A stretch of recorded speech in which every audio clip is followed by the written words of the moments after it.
Gentlemen, so I'm Pierre, and I will be your guide to this. High-performance computing is a strange area, and maybe some of you have in mind the question, what is high-performance computing, or maybe just what's for? So what's for example, Tsunami. It's a very hot topic, and you can imagine being a Japanese company, it's even interesting for us and sensitive as well. So imagine we have sensors somewhere here. So in the Pacific Ocean, we have sensors everywhere, frankly speaking. And we detect here an earthquake under the sea. The sensors can react within a few seconds. And the wave can propagate hundreds of kilometers per hour. So the time to reach the coast is very short. The problem we have today is we know that a wave is coming, but we don't know what will be the impact on the coast unless we start to work with a supercomputer and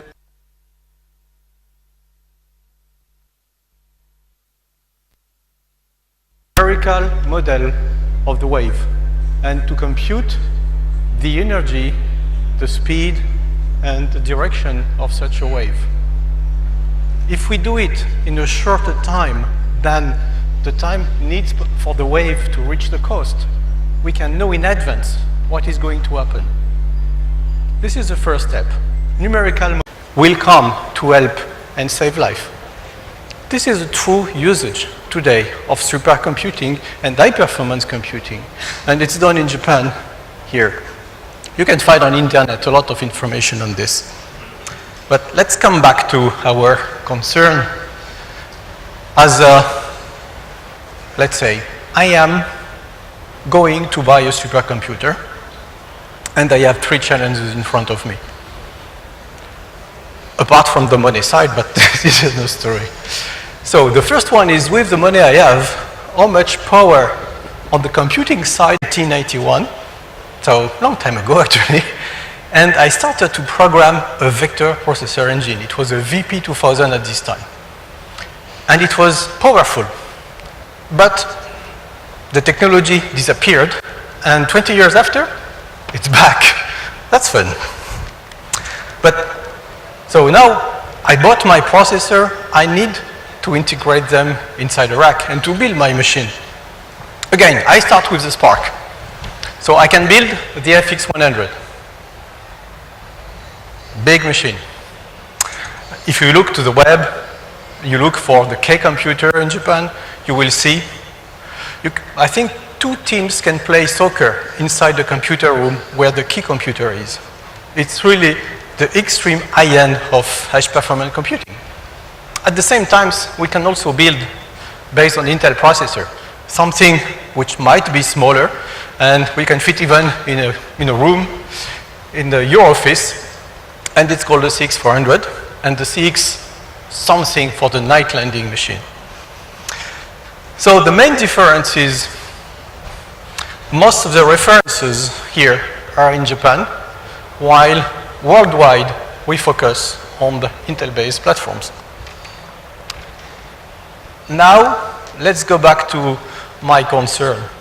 How much power do I get, and how do I install everything in my computer room? If we start with the normal x86 machine, so we designed this from A to Z. We have our own motherboard, so we designed the motherboard. We designed the cabinet to integrate the motherboard. We designed the rack to integrate the cabinets, and we designed the cooling and everything around. Of course, we don't manufacture the processor. We buy them from Intel. We do not manufacture the memory. That's another part we have to buy. But everything else is from us. And you can scale. You can buy a small machine like this one, or you can buy quite a reasonable sized machine with a few petaflops, let's say, based on this Intel technology. Our flagship is here. This is the FX100. In fact, this is a successor of the K machine. It's quite powerful too. And this is the night landing machine, not yet disclosed, so I call it the 6xxx. What do I get? x86 80 compute nodes in one rack like this one. So 96 teraflops, this is my peak performance, and I will need 34 kilowatt to run this one. I move to the Spark environment. This is pure proprietary environment, Spark, from Fujitsu. We have 216 compute nodes, so we are moving to massively parallel environment. We need about the same power on the electricity side, but we jump to 235 teraflops of performance. It's getting interesting. Now, let's have a look to the night landing. Night landing, we have less compute nodes, 160. However, we have just a little bit more power on the electricity side, but we have half a petaflop on the cabinet. So these two cabinets here, this is one petaflop system with the night landing. It's something to keep in mind because we believe the future is probably on this side of the slide and probably on the extreme side for various reasons, like we are talking about commodity environment, something simple to use. Let's just give me an example. We download from internet last week the latest version from Red Hat. So Red Hat 7.2 beta version, straight from Red Hat website in US. It works straight out of the box on the night landing. No problem. So I told you, no difference with my laptop and this machine. Let's continue. I have my big computer in my room and I need to cool it down. This is a real problem sometimes. So I decided to show you two extreme examples. The first one, we are in Jeddah. And we will talk again about Jeddah later. But Jeddah, remember this temperature, 40 degrees average in summertime. Pretty hot environment. The level of humidity is also quite different to what you are used to. And so cooling could be a problem here. You have to carefully design your system. Let's take an even more extreme example. And let's move to South America. This is Atacama Desert. So here we are at 5,000 meters above the sea level. Interesting point, we cannot use disk there because the air pressure is so low that head of the disk is just scrapping everything. So first interesting point. Second point, because of the air pressure, you cannot cool by air your computer because air pressure is low and some parts will get hot, whatever you do. While at the sea level, you don't have the problem.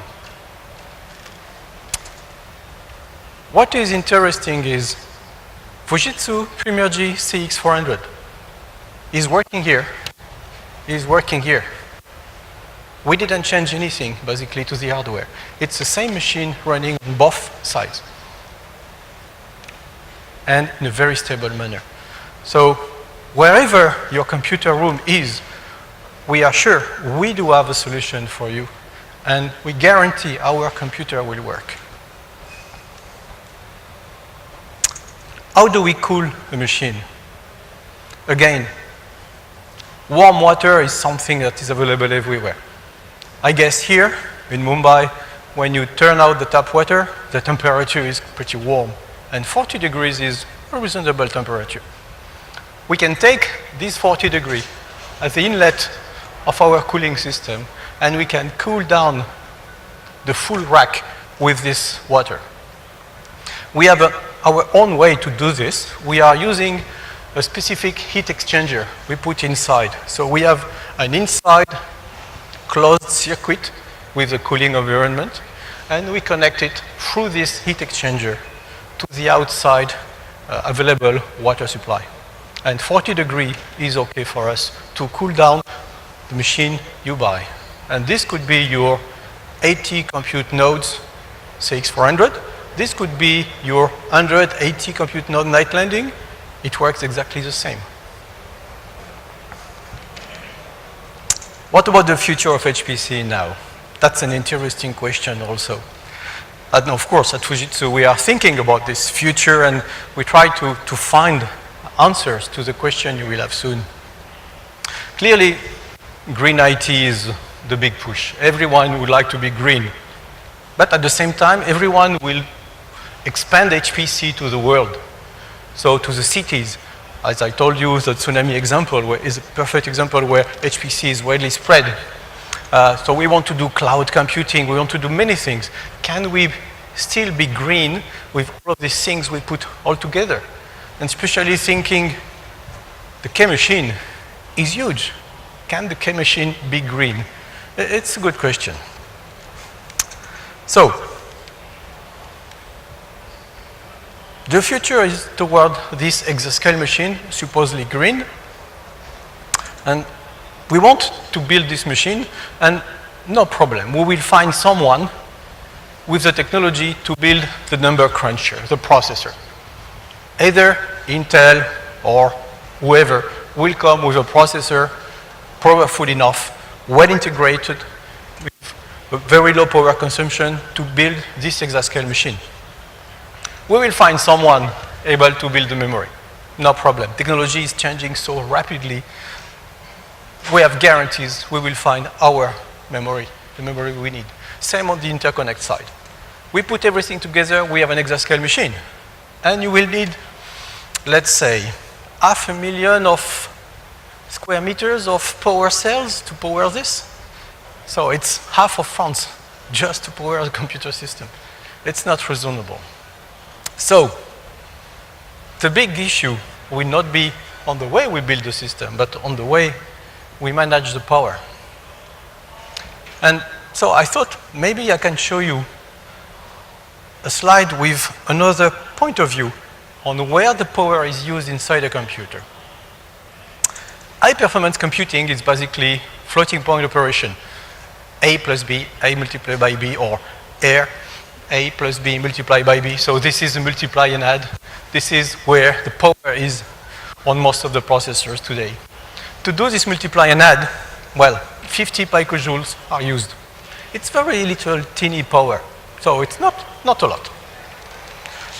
However, I need to read my A and B values to be able to do something with them. Reading the values from memory, it's 500 picojoules, so 10 times the power I need to add and multiply these values. That's fine, it's still reasonable. Now, I go to my DDR4 outside the processor. It's a bit more, it's 5,000. I realize my data is not there. I have to get it from somewhere else through the interconnect, through InfiniBand. It's even more. And here we jump. From the interconnect, we go to network and we go to parallel file systems. And here, this is huge. We are using a lot of power actually to store the data compared to the power we need to do floating point.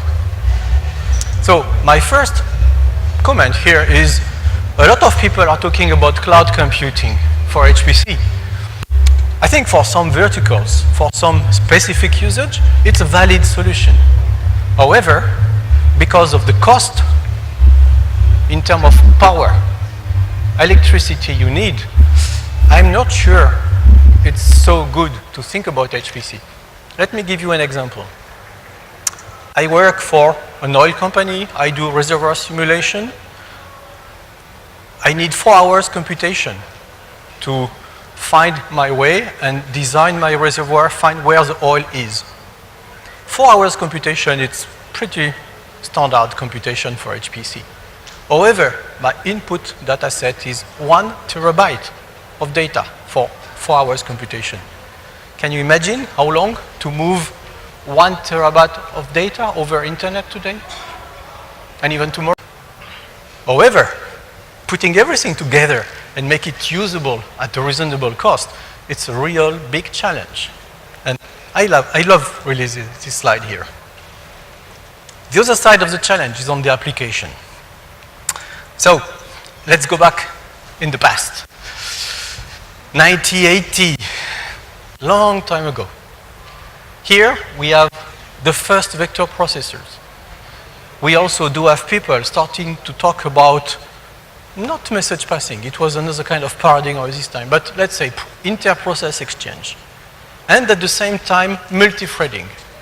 So it's really a long time ago. You know, even at this time here, 1979, for me, it was the first computer with a mouse, a very nice screen with multi-windows. And it was very nice. It was made by ICL. It's called the PerQ system, far away. So we started to vectorize application here because we need to run on the Cray machine, for example, or on the VP system from Fujitsu, or even on the SX system from NEC. And we see that here, the percentage of application well vectorized for these engines increased in 10 years by a factor of 3.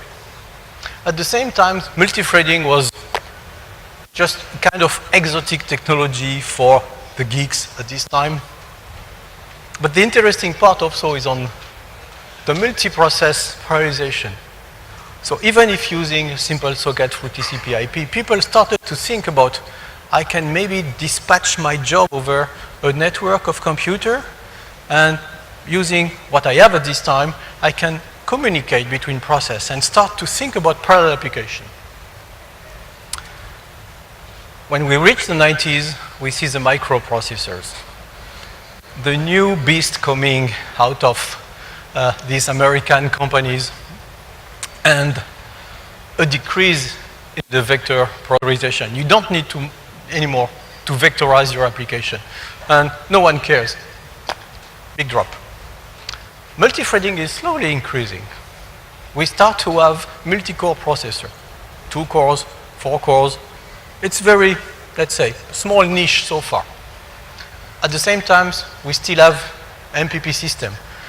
90s, we have the Paragon from Intel. Very nice MPP system. We have the thinking machine. We have also other computers. And we increase, again, the percentage of parallel application. Here, we increase again. The last 10 solution for you. But it's not enough. When you think about solution, you think about, okay, I buy a machine from Fujitsu. No, you buy also the tools and the environment and the people helping you. We are a team. We are a worldwide team involved in HPC. We are everywhere. And we are here to help you and to answer to your requirement. And I think that's all for me. Thank you for your attention.